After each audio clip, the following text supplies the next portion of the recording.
My interest in the American Civil War starts back with my family. A lot of East Tennesseans grew up hearing about their family history, whether they fought for the North or fought for the South. It's that lifelong interest in America's Civil War that drove Mike Beck and others to save one of East Tennessee's Civil War relics that was destined for destruction. We came within weeks of losing the structure. It was almost purchased and most likely tore down for a commercial retail store.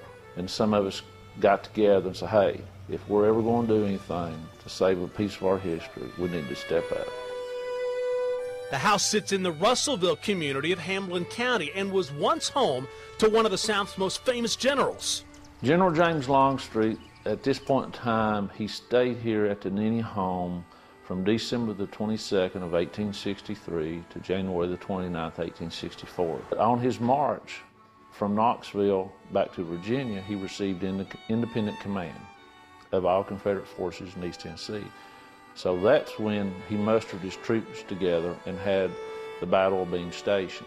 And after the victorious Battle of Bean Station, they came across the Holston River and went into winter quarters here in Russellville, Morristown. General Longstreet's East Tennessee headquarters remains mostly original. These are the original hardwood floors that General Longstreet and his staff walked upon. It's that authenticity paired with an expansive collection of artifacts that Beck hopes will help keep the Civil War history alive. Having that oral history passed down, then having a place like this, it makes that connection come alive more.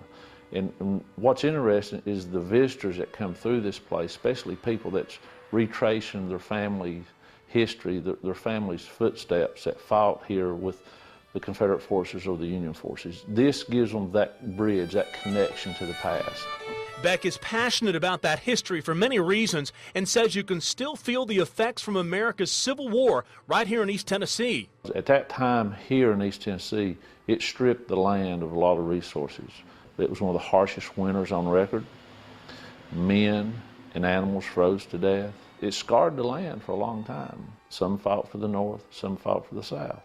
Some of those divisions carried on after the war because of the brutality.